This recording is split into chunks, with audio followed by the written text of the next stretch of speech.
Hello everyone, Mr. Happy here, and in this video, just want to discuss the changes to the ninja job in patch 3.0. A lot of people have been asking for a full-blown guide, but consider this just kind of like a mini guide with me doing some live commentary over some gameplay. We're going to be discussing the new abilities, the changes to our rotations both with and without lag, as well as the uses for Armor Crush, when I feel is the best time to start extending your Huton duration. So, let's start with the new abilities up first, but before we can even talk about the new abilities, there's one old ability we kind of have to touch upon, and that is Aeolian Edge. Aeolian Edge was given a positional, so now it only does its maximum potency if it is done from the rear of the enemy. So if you do it from the flank, it only does 240, or flank or front, it only does 240 potency, while from the rear, it does 320. This means that Dancing Edge is more effective from any side other than the rear. So keep that in mind if you're facing a boss that forces you, literally forces you, like Ravana Extreme, to be on a side other than the rear. Most likely the front will be your use for Dancing Edge. Now, let's move on to the new abilities, and since we're talking about our new combo abilities, or our new positionals, let's talk about Armor Crush. So Armor Crush is another third tier combo that comes off of Gust Slash, so we now have 3, Aeolian Edge, Dancing Edge, and Armor Crush. Armor Crush does 280 potency from the flank, so similar to Dancing Edge, Armor Crush, if you are forced to be on the flank for whatever reason, again Ravana Extreme, I'm looking at you, Armor Crush becomes your most potent ending combo ability. However, it does come with an additional effect. When you hit with Armor Crush, it extends the duration of Huton by 30 seconds, only up to a maximum duration of 70 seconds since that's the initial Huton duration, but what it means is using this ability, you're able to infinitely prolong Huton, which allows you to basically get an extra ninjutsu cast once a minute. So let's say you had to use Armor Crush twice a minute, since it extends it by 30 seconds. Let's just assume you're using it twice a minute. You would lose 40 potency over Aeolian Edge each time, for a total of 80 potency lost. However, if you're using Fuma Shuriken with the slashing debuff, that's 312 physical potency instead of a Huton cast, or if you're using Raiton, 360 magical potency without factoring in Foe's Requiem on top of the Huton, instead of doing the Huton extension. So, you can see where it is an obvious DPS increase to ensure that you're extending Huton infinitely, as opposed to taking the time to recast it and just saying, nah, I don't feel like doing Armor Crush, so let me just do Aeolian Edge instead. Just want to clarify that, because I know a lot of people who have been doing that saying it's not worth it. Just explaining it real quick, it is worth it to extend Huton. Then we have 2 new enmity tools. Smokescreen is basically quelling strikes you can cast on a party member. Can't use it on yourself, but you can cast on a party member, so you can now give quelling strikes to party members. Shadewalker, on the other hand, is more akin to the Hunter Misdirect ability. You put this mark on a target, and 80% of your enmity you generate while they are marked will be transferred to that target. This can be really good for at the start of fights where, let's say you're overgeared compared to your tank in like a 4-man dungeon. You could put this on the tank to, well, help ease their enmity troubles a little bit compared to the overgeared damage that's coming out of you. It also can help guarantee that you never have one of those snafus at the beginning of a dungeon or beginning of a raid where you go ham on the boss and you get all crits and you pull aggro off the boss for whatever reason. This can also help reduce that issue, or maybe an ad spawned and you want to make sure that the ad goes to the tank instead of to the healer, in which case you have both Smokescreen and Shadewalker. The uses are really there. We've lived without them before, but they should make those experiences a lot more fluid if you have a ninja in your party. And the final 2 abilities we got were Duality and Dream Within a Dream. No, we did not get any new mudras, we didn't get any new ninjutsu, but we did get these 2 off the global cooldown DPS increasing abilities. Let's do Dream Within a Dream first, because Duality is going to require some explaining. Dream Within a Dream, very simply, hits 3 separate times for 100 potency each. Each hit can separately crit, and each hit can separately miss. So, it's just an off the global cooldown ability. You'll weave between your global cooldowns, similar to Mug, similar to Jugulate, for increasing your DPS. Duality, on the other hand, the wording of this tooltip is awful. Let me try and explain it the best way as possible. It will make your next weapon skill hit twice. However, neither of those hits can crit. That's what it means when it says doubles the number of non-critical strikes. It makes it sound like if you crit, the ability won't activate. No, no, no. It just makes it so that your next ability won't crit, but it will hit twice instead. Now, another distinction that I need to make with Duality is what a weapon skill is, because a lot of people, I've never had to make this distinction before between a weapon skill and an ability, as much as I've always been aware of their presence. So for a physical DPS job, A weapon skill is an ability that's on the global cooldown, such as Aeolian Edge. If you look right under where it says Aeolian Edge, it says weapon skill. That is the distinction that you need to pay attention to. Because a lot of people are like, why wouldn't you use duality on sneak attack or trick attack? That's because trick attack, if you look at the tooltip right here, is an ability. So you can't actually use it on this. This makes Aeolian Edge the #1 most likely candidate to use duality on, because it does the most potency out of our entire kit. Now, it does have an additional effect, and this is where even more confusion has been brought up. Combo bonuses and additional effects will only be applied once. So what that leaves a lot of people thinking is, oh, so Aeolian Edge doesn't get its 320 potency from the rear, even with duality. It only gets the base 100 potency. Been proven that that's not true, thankfully. It actually does include combo potency. When they say combo bonuses, they mean things like the slashing debuff on Dancing Edge, or the Huton extending effect of Armor Crusher, Mutilator, Shadowfang's dots.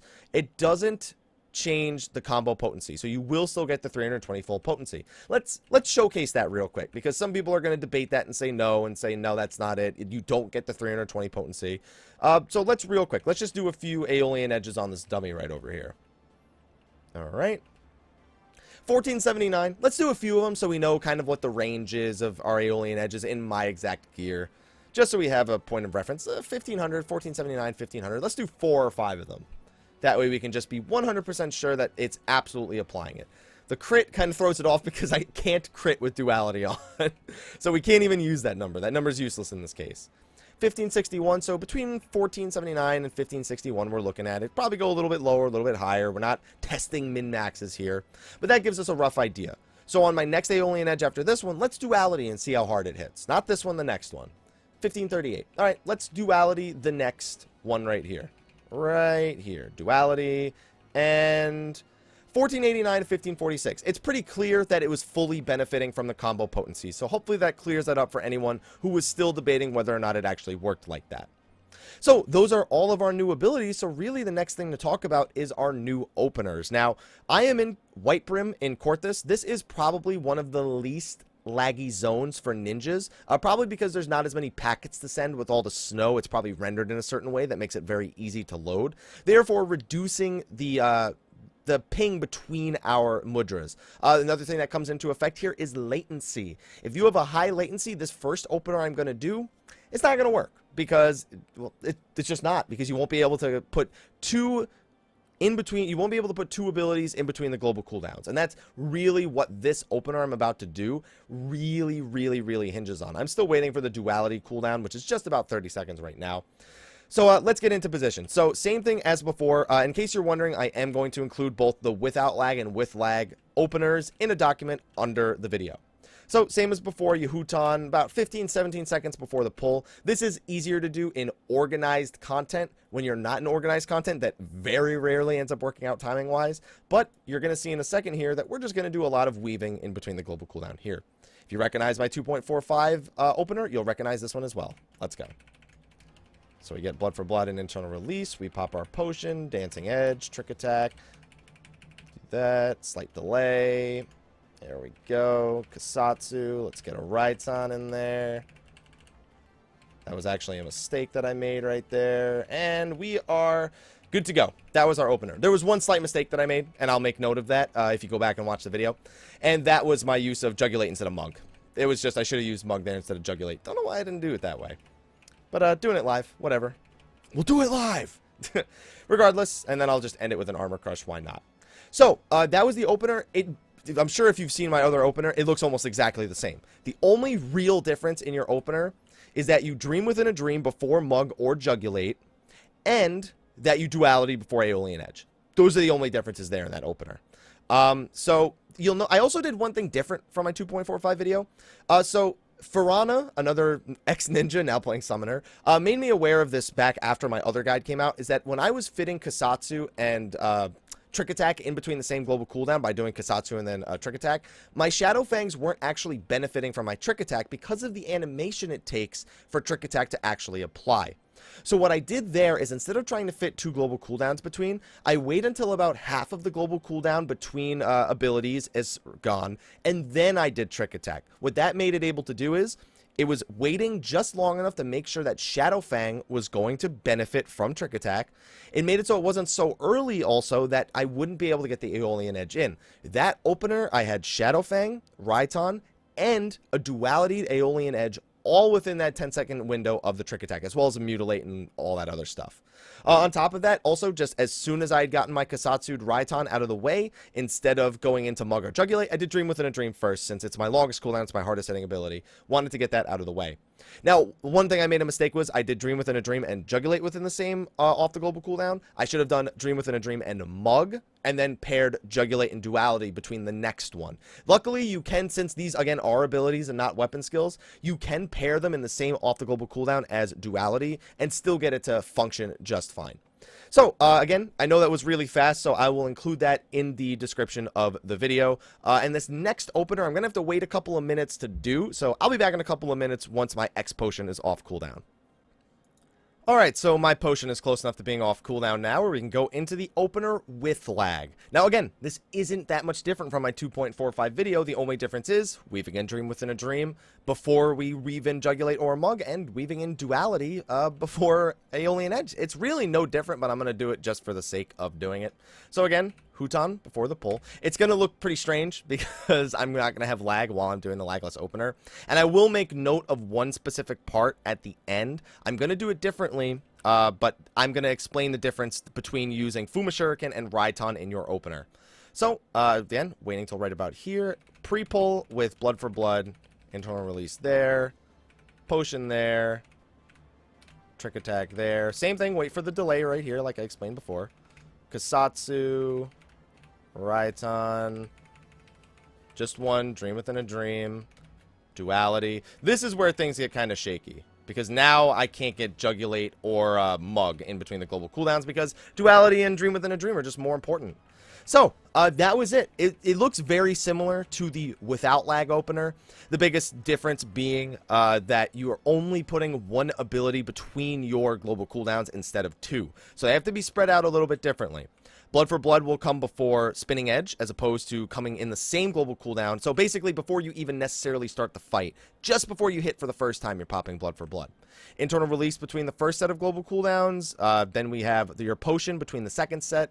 We have, you know, the Suiton between the next one, then Trick Attack, then Kasatsu, then Raiton or Fuma, which I'll explain in a second, then Dream Within a Dream, then Duality, then Mug, then Jugulate. It makes it so Mug and Jugulate don't get the benefit of your Trick Attack, but at least they still get into the, you know, you're replacing them with two much better abilities. So it's either that, or you would have to really, like, to squeeze one extra one out, you'd probably have to no, that wouldn't even work. No, never mind. Yeah, that's just what I'm going with. That's the with lag opener that I'm going to run with. Now, if you have really bad lag and you don't have a bard in the party to give Foes Requiem, or even a machinist to give the magic vulnerability up, which they probably won't, they'll probably just do the physical vulnerability up, you have a choice between doing Fuma Shuriken and Raiton.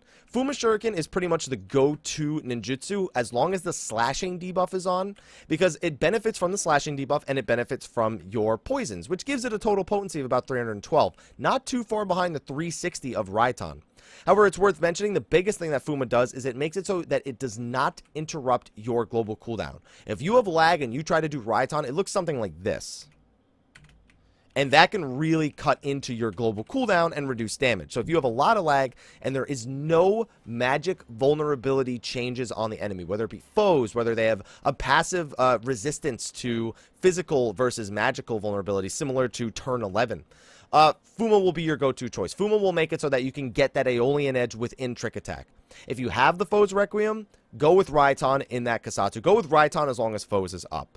But those are really the only major differences in the openers. So the real only remaining question now, because you haven't seen me get that far in my opener, is when do you Armor Crush? And honestly, what I found is that if you are self-applying Dancing Edge, you need to reapply it as soon as Huton falls below 24 seconds. Now, I know that seems like a really, really high number to stretch for, but because Aeolian Edge is basically you saying, every time you use Aeolian Edge, think about this. You're doing Spinning Edge, Gust Slash, Aeolian Edge. Your next rotation, if you are self-applying Dancing Edge, has to be Spinning Edge, Gust Slash, Dancing Edge. Then, so now you're already 6 GCDs in, so you're like 12 seconds into your last use of Armor Crush, whenever that may have been. And you probably had some more GCD usages before that, like let's say you had to just reapply Shadow Fang before you even did that Aeolian Edge. That's another 2 GCDs, putting you at about like 16 seconds. Now I got to do 2 more because I got to reapply Shadow Fang again. Now I'm at 18 seconds. Maybe I need to reapply Mutilate at this point. Now I'm at 20 seconds. Now it's going to take me 3 GCDs to get there. Guess what? That's 24 seconds. That's exactly why I make that 24-second rule if you are self-applying Dancing Edge. If you are not, I don't even need to tell you a minimum timing. Go with like 15 seconds or something like that, because you never have to apply Dancing Edge. You never have to worry about that extra 6-second window. So you know what? Let's reduce it by 6 seconds, and let's just say if it's under 18 seconds that you can do it in between there, since you don't have that extra set of Dancing Edge GCDs that you have to do. So I'll make sure all of this is written in the document below. I know it's a lot of information to take in. I didn't intend for this to be a full-blown guide. I still don't feel like it is. Just my thoughts on the new abilities for the jobs. And you know what? Let me actually give my thoughts on the update. Ninja changed the least out of any job. It's probably the easiest job to go from 50 to 60 on and be like, okay, I get it. You know, I don't have any major things to learn other than when to keep Huton up. So pretty easy job to learn. Very little new ability management outside of Armor Crush, and still good damage. That hasn't changed. Still great utility with Trick Attack, Goad, now the Enmity tools as well. The only thing I'm noticing is Ninja's one of the few jobs that definitely might still have TP issues.